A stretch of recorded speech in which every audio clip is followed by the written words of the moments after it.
Alors, Très bien. comment j'ai connu mon appel?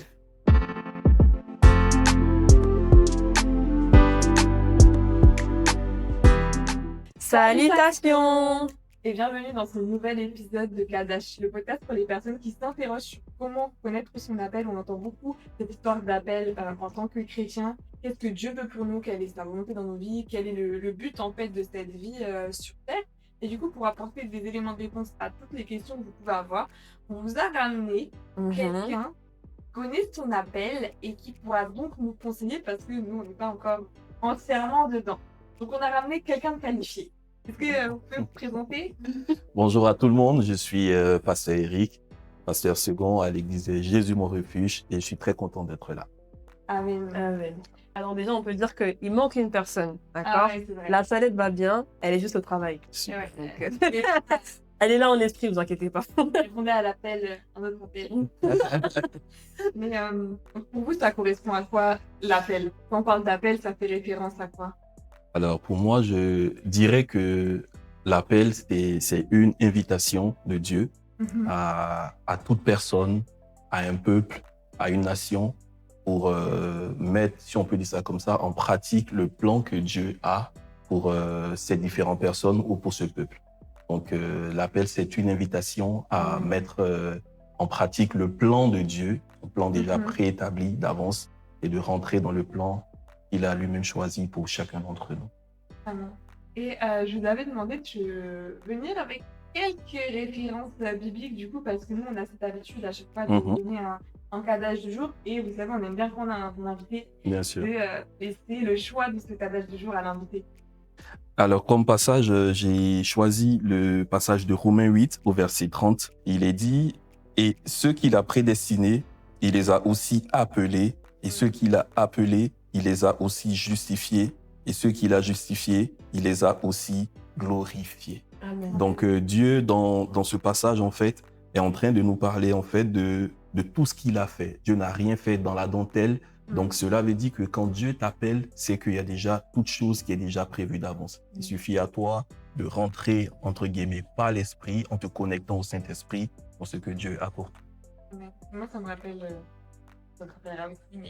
dans Jérémie, quand on dit que le Seigneur, il avait des projets alors même qu'on était une informe et vide. Informe et vide. Jérémie 1,5. Jérémie, c'est ça. C'est pour ça qu'on l'a ramené. mais comme quoi, le Seigneur, il a prévu, comme vous l'avez dit, une chose d'avance avant même qu'on soit sur cette terre. Et c'est beau de dire que même quand on n'existait pas, il avait déjà écrit des trucs pour nous. Exactement. En parlant en fait du passage de Jérémie, je l'avais bloqué à côté. Et voilà, je voudrais bien le lire, mais c'est vraiment très intéressant. Un peu prophétique, voir. Peut-être. Si on peut le dire comme ça, parce que Jérémie, il avait une vocation de prophète. Oui. Donc, il est dit, avant que je t'eusse formé dans le ventre de ta mère, je te connaissais, et avant que tu fusses sorti de son sein, je t'avais consacré et je t'avais établi prophète des nations. Donc, c'est pour dire aussi que l'appel de Dieu, c'est quelque chose, en fait, c'est pas dès qu'on est qu'on est appelé. C'est quelque chose qui est déjà préétabli d'avance. Donc, Dieu étant omniprésent, étant omniscient, Dieu qui sait toutes choses, mais Dieu, il avait déjà prévu pour chacun d'entre nous quelque chose de merveilleux, bien avant même qu'on soit là. Donc, il suffit de comprendre que quand on est sur la terre, il faut se connecter à la bonne fréquence, entre guillemets, voilà, qui est la fréquence Dieu en Jésus-Christ, afin de comprendre pourquoi on est sur la terre, c'est quoi l'objectif, qu'est-ce que nous sommes appelés à faire sur cette terre. Parce que je me dirais qu'un homme qui ne sait pas ce qu'il fait sur terre, c'est quand même dangereux. Et c'est ce qui crée aujourd'hui tout ce qu'on a. Parce que personne ne va dire que voilà, il est créé pour rien. C'est malheureux de dire ça, mais on peut voir des gens en fait qui sont là sur cette terre, mais sans but, qui se cherchent toujours. Et c'est ce qui peut emmener à faire plein de choses sans vraiment répondre à ce pourquoi on est vraiment là. Mais en Christ, nous avons une mission, nous avons une destinée et nous devons simplement nous connecter à lui. Oui, j'aurais en gros la question principale. Du coup, cet appel, étant donné qu'on l'a tous, comment est-ce qu'on fait pour savoir quel est notre appel? Exactement. Pour parler d'appel, c'est vrai que c'est un peu vaste. Parler d'appel, il y a déjà l'appel général. Je dirais que si on est 7 milliards d'êtres humains, exemple, hein, sur la Terre, il y a 7 milliards d'appelés, généralement. Parce que Dieu ne crée pas un être humain pour le laisser livrer à lui-même. La Bible nous dit que le Seigneur, il est le bon berger. Donc, un berger, il connaît toutes ses brebis. Voilà. Celles qui veulent entendre la voix du bon berger, ben, elles sauront que voilà, le berger les appelle à faire ci ou à faire ça. Mais nous devons aussi comprendre qu'il y a des personnes qui sont appelées, c'est ce qu'on appelle la vocation. C'est un appel spécifique. Quand on lit la parole de Dieu, il est dit que voilà, à certains, il a été donné d'être pasteur, d'être prophète et autres. Donc, il y a un certain domaine pour l'édification de l'Église, le corps du Christ. Dieu a choisi des personnes, en fait, à qui il a donné une grâce particulière afin de pouvoir édifier. Qui parle d'édifier, parle de bâtir ensemble son Église. Donc, ça, c'est quelque chose aussi qu'il faut comprendre. Donc, appel général pour tous ceux qui veulent répondre. Il y a aussi des choses à faire. Voilà pourquoi le Seigneur, il a dit, venez à moi, vous tous qui êtes fatigués, je vous donnerai du repos. Voilà. Jean 3,16, on le connaît tous. Dieu a tant aimé le monde, il a donné son Fils unique afin que quiconque croit en lui, dans les quiconque, c'est tous les habitants de la terre potentiellement. Voilà. Mais du coup, il y a cet appel spécifique qui est ce qu'on appelle aussi la grande commission, le fait d'annoncer la bonne nouvelle. Cet appel général, pardon. Il y a aussi un appel spécifique, ça peut être les 5 ministères ou autre. Mais moi, ma question, c'est comment on fait pour rentrer dedans, parce qu'on ne rentre pas directement dans cet appel. Il y a des cases à cocher peut-être qui vont être spécifiques à ce à quoi on est appelé. Et la première étape, ça va être peut-être de connaître spécifiquement sur cette vie à quoi on est appelé et peut-être les cases aussi pour connaître, pour que Dieu nous parle en fait. Comment laisser la voie libre pour entendre cette voix de Dieu? Exactement, c'est vraiment une question que beaucoup de personnes se posent. Je ne sais pas c'est quoi mon appel. Moi, je ne peux pas savoir c'est quoi ton appel, frère, ma sœur. Non, c'est le Saint-Esprit en fait, c'est Dieu qui nous a établis, c'est lui en fait qui nous donne à chacun une mission, un appel. Alors, la première chose, c'est quoi? J'aime la parole de Dieu. On va lire ensemble un passage dans Matthieu 16, verset 24, je crois bien. Et nous allons voir que déjà par rapport à l'appel de Dieu, en fait, c'est vraiment le renoncement qui compte déjà. La première chose, c'est de savoir que le Seigneur Jésus, il disait, alors Jésus dit à ses disciples, Matthieu 16, 24, alors Jésus dit à ses disciples, si quelqu'un veut venir après moi, qu'il renonce à lui-même et qu'il se charge de sa croix et qu'il me suive. Pour rentrer dans l'appel de Dieu, il y a ce qu'on appelle le renoncement à soi-même. Pourquoi je dis cela? Parce que déjà, nous sommes dans un monde et nous savons que nous sommes dans un système, entre guillemets. Là, je ne vais pas rentrer dans les détails. On sait, voilà, l'histoire de la Genèse et autres, comment le monde a été corrompu, le péché est rentré. Et l'homme aujourd'hui, c'est quoi? Quand nous naissons, la priorité déjà, voilà, quand dans une famille, un enfant est né, il y a peut-être même déjà un programme qui est préétabli. L'homme, il prend le temps de préparer. Voilà, le fait que l'enfant il vienne, on lui laisse un héritage, il va aller à l'école, s'éduquer, travailler, ainsi de suite.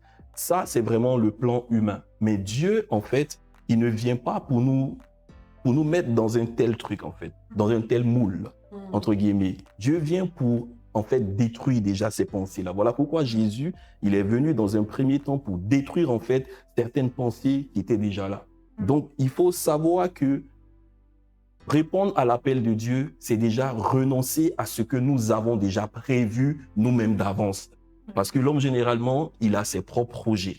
Mais Dieu a dit à Jérémie tout à l'heure, j'ai pour toi des plans, des projets de paix et non de malheur. Encore, je reviens une fois, le truc, c'est de se connecter à la bonne fréquence, déjà chercher Dieu, ne pas chercher c'est quoi l'appel d'abord, mais chercher Dieu.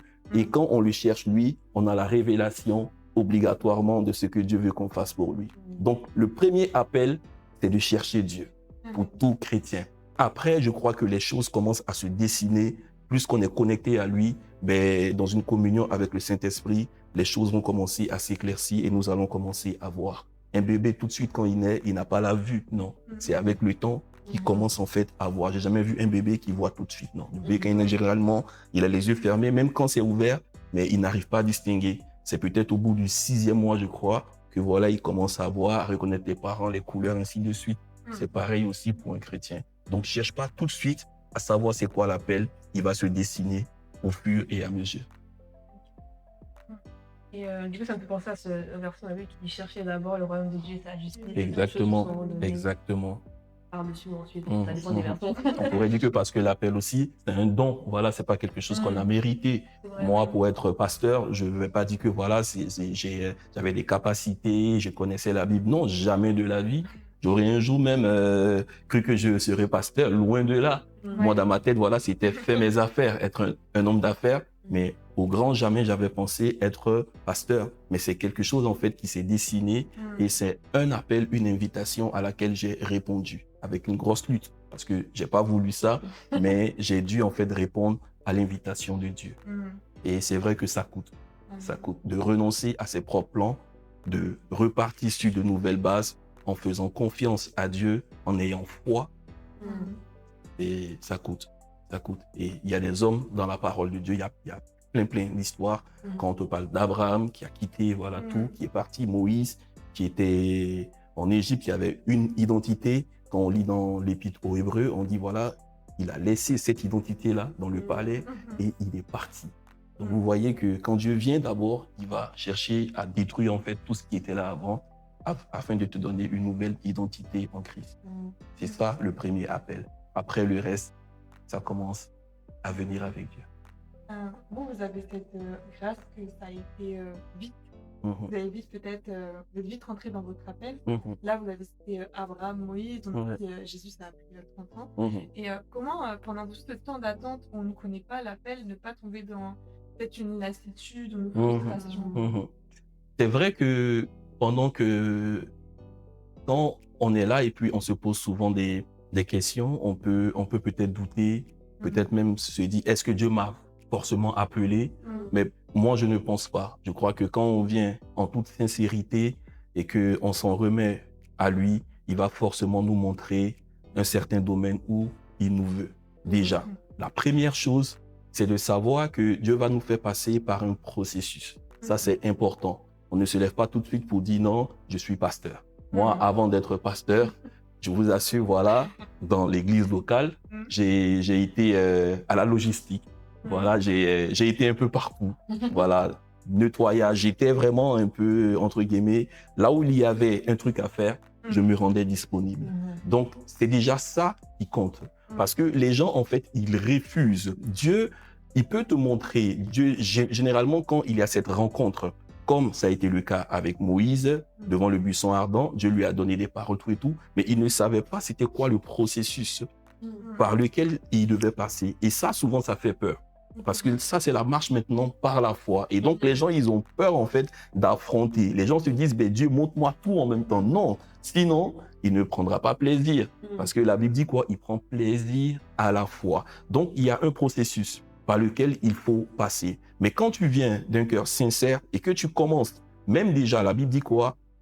Fais déjà ce que tes mains peuvent faire. Donc, c'est important de se rendre disponible dans la maison de Dieu. Qui parle de maison, parle de l'église locale, parle de rendre service à un frère quelconque partout. Mais il faut se rendre déjà disponible, montrer à Dieu qu'on est là et qu'on veut faire quelque chose. Dieu n'a jamais pris un homme qui était en train d'être dans la paresse. Généralement, les gens étaient toujours en train de faire quelque chose et puis Dieu les appelle. Donc, il faut déjà montrer cette volonté, avoir ce cœur, en fait, disponible pour Dieu. Après, quand quelqu'un peut-être se dit, ça tarde trop, mais il faut aussi être persévérant, c'est important. Abraham, il a été persévérant. Abraham, il a attendu pendant des années. Même si son père, Térak, il s'est arrêté à mi-chemin, mais lui, il a su qu'il y avait une destinée. En fait, il ne faut pas suivre Dieu pour des intérêts. Il ne faut pas suivre Dieu, en fait, même pour le ministère. Il ne faut pas suivre Dieu pour ton appel. Non, suis-le parce que tu l'aimes. Suis-le parce que tu l'aimes. Jésus l'a dit, si tu ne renonces pas à toi-même et tu me suis. Donc, renoncer, c'est-à-dire je me dépouille carrément de ma vie. Comme lui-même, il a fait pour nous à la croix. Il est venu, il s'est dépouillé, il a laissé cette divinité-là. Jésus est passé par un processus. Donc, si Dieu passe par un processus, pourquoi pas nous alors? Donc, c'est le processus qui peut être un blocage souvent pour les gens qui veulent peut-être que tout se fasse comme ils le désirent. Et ça, c'est quelque chose, en fait, avec lequel beaucoup de personnes luttent. Dieu dit, vos pensées ne sont pas mes pensées. La manière dont Dieu fonctionne, on ne peut pas vouloir que ça soit comme ça, non. Certaines personnes se disent, ben, Jésus, voilà, j'ai mes projets, allez, viens, je te rajoute. Ça a été le... Exactement. C'est lui, en fait, qui t'emmène dans le plan merveilleux. C'est pas toi qui le conduis. Et c'est un peu, malheureusement, ce que les gens ils veulent aujourd'hui. Peut-être ils avaient des talents, des dons, des trucs comme ça dans le monde. Et quand ils viennent, en fait, ils veulent tout associer et mettre en crise derrière pour que ça marche. Non. Jésus, lui, il vient, en fait, pour détruire tout, te donner une nouvelle identité. Et ça, par moments, c'est difficile à accepter. Donc, il y a cette persévérance. Il y a aussi ce côté où il faut savoir attendre aussi. C'est important. Il faut savoir attendre. Moi, j'ai eu cette grâce. Je dirais pas que j'ai rencontré le Seigneur, je dirais, un peu tard, 33 ans. Et c'était vraiment le temps où il a voulu pour moi.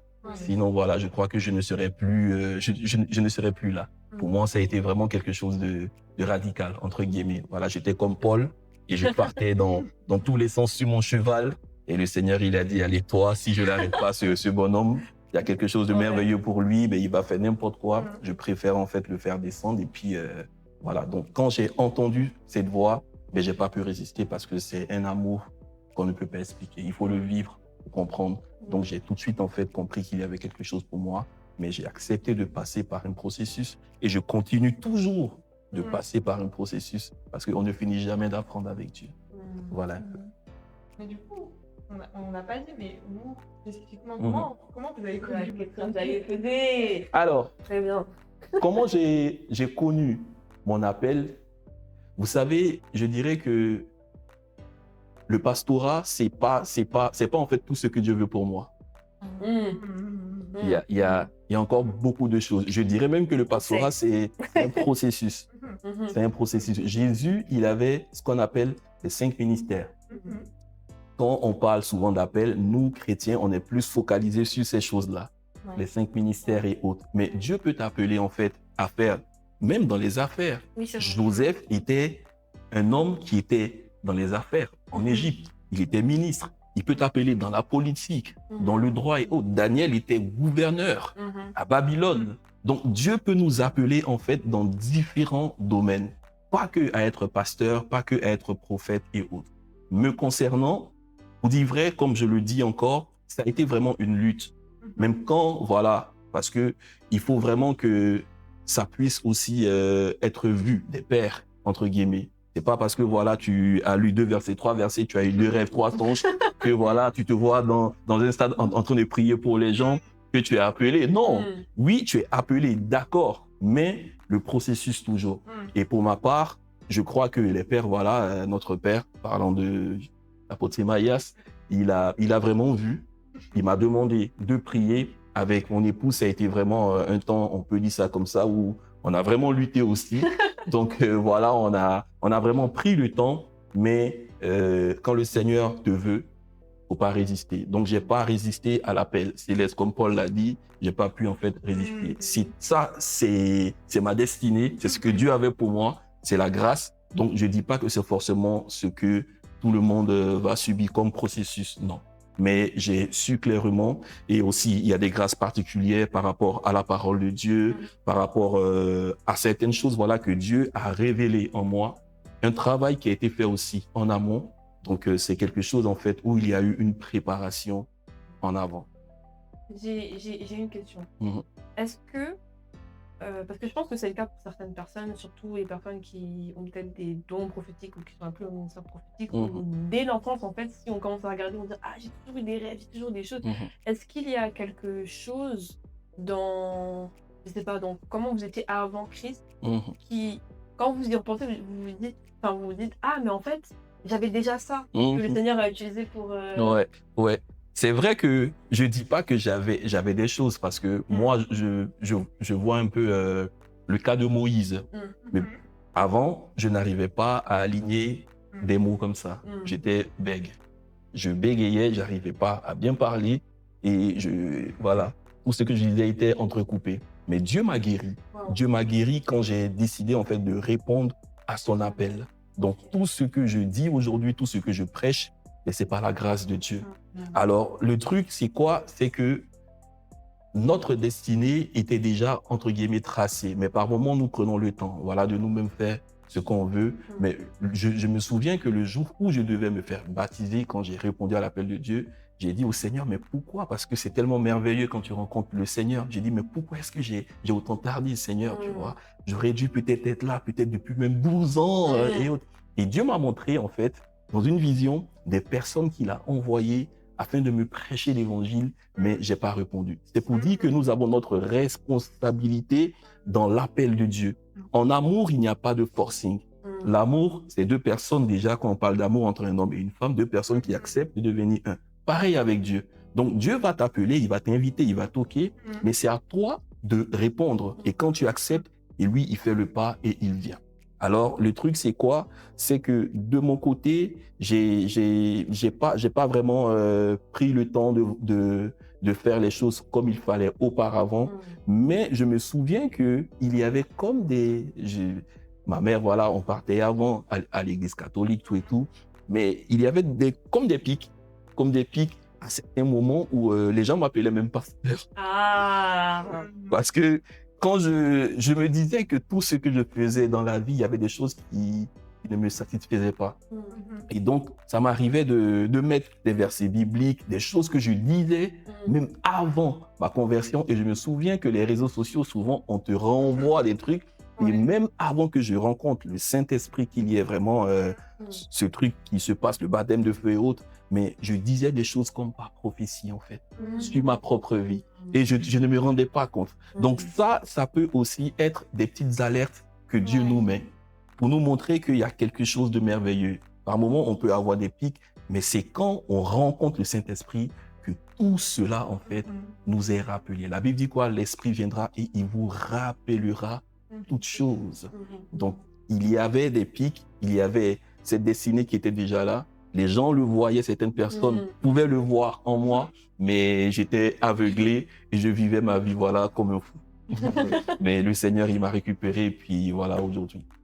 Voilà un peu. Du coup, pour vous, dans l'appel, il n'y a pas de ligne d'arrivée. Ligne d'arrivée, comment? Je ne comprends pas trop la question. Parce que vous avez dit que pour vous, du coup, l'appel ne se limite pas aux 5 ministères. Oui. Et que ça peut être plein de choses et que vous, personnellement, vous n'êtes pas appelé que pasteur. Il n'y a pas de moment où on peut dire, OK, là, j'ai répondu à tout. Ah non, non, non. Ah non, non, non. Ah non, non, non. Ça serait vraiment prétentieux et orgueilleux. On ne finit jamais, jamais, jamais d'apprendre avec Dieu. La Bible, c'est coupé? Non, on pointe aux gens. D'accord. OK. OK. Désolé. Alors, on ne finit jamais d'apprendre avec Dieu. Il faut toujours avoir ce cœur d'enfant.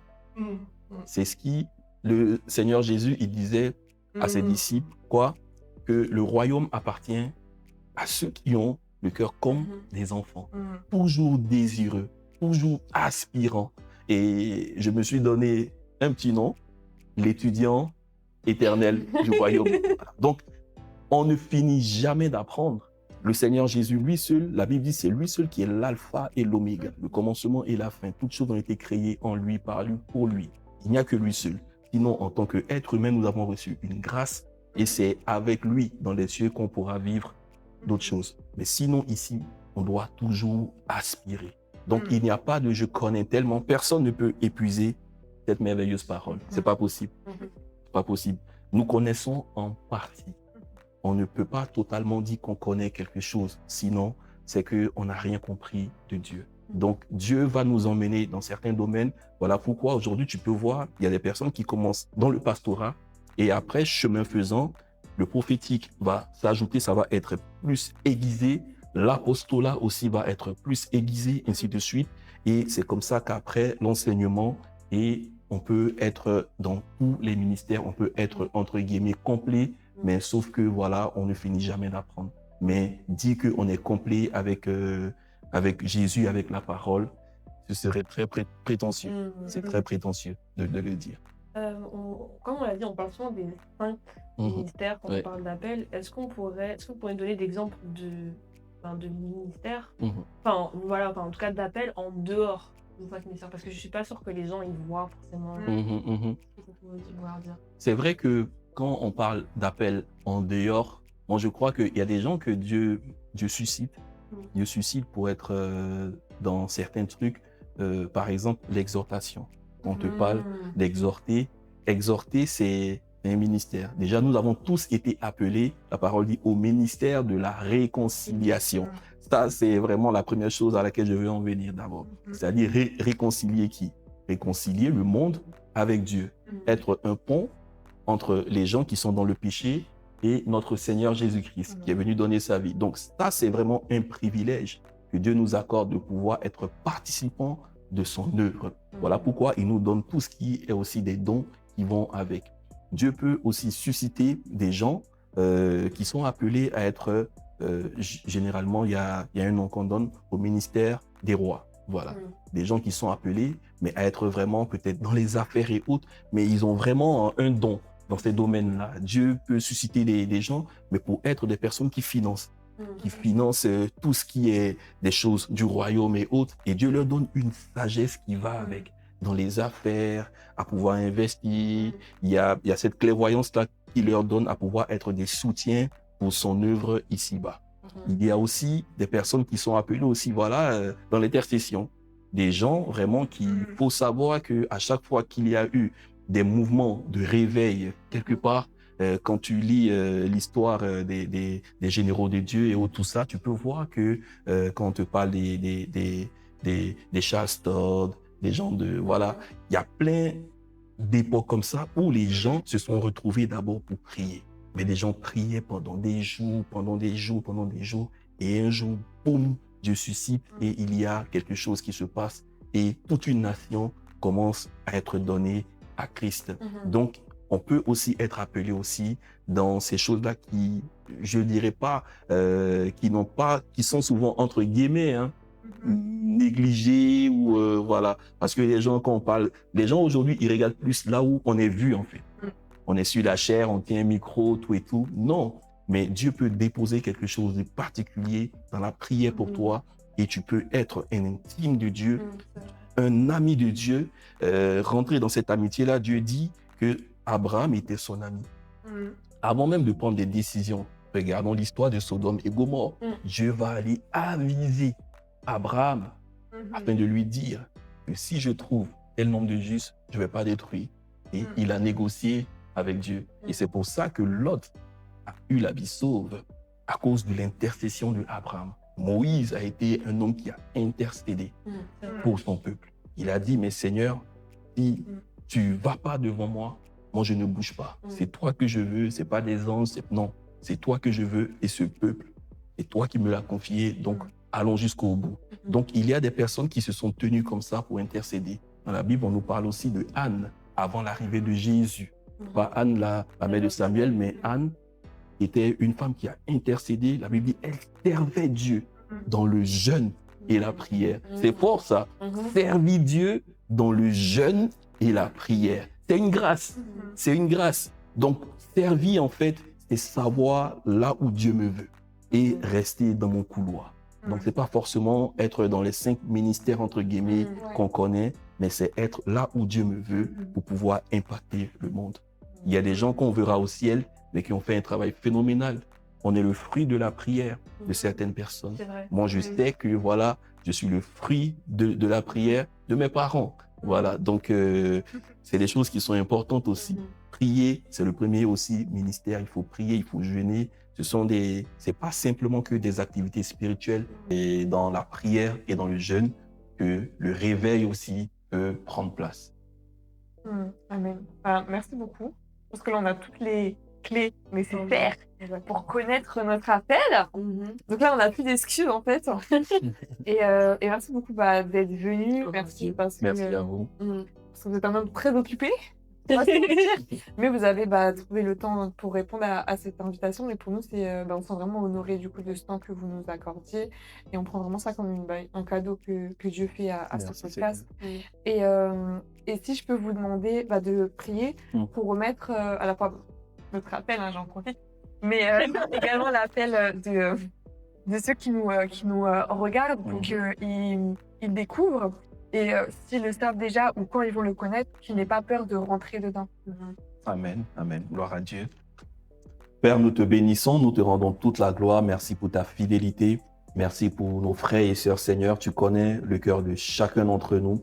Père, ta parole déclare que, comme Jérémie, Seigneur, tu nous as créés, tu nous connaissais depuis le sein de nos mères et tu as pour nous des plans et des projets. Je crois que pour chaque personne qui nous suit, Seigneur, tu as aussi des plans merveilleux. Père, je prie que tu illumines les yeux de leur cœur, Seigneur, afin qu'ils puissent savoir, Seigneur, le plan parfait que tu as pour eux. Merci, Seigneur, pour mes sœurs. Merci pour ce que tu es en train de faire à travers la vie de chacune d'entre elles, Seigneur. Père, je prie que tu continues toi-même d'emmener ce ministère, Seigneur, au-delà, Seigneur, de leur imagination. Au nom de Jésus, nous te bénissons. À toi soit honneur et gloire. Amen. Amen. Du coup, merci beaucoup d'avoir écouté cet épisode. Restez branchés parce qu'il va y en avoir plus sur le thème de l'appel. Surtout, n'hésitez pas à nous suivre sur les réseaux sociaux, sur Instagram, sur TikTok, c'est tout, sur YouTube. Et pour avoir les news de tout ce qu'on fait, parce qu'on fait des trucs aussi marrants, des trucs spirituels, des trucs en rapport avec YouTube aussi là-bas. Donc, suivez-nous et surtout, suivez le Seigneur Jésus. Amen. Amen. Bye bye. Bonne soirée.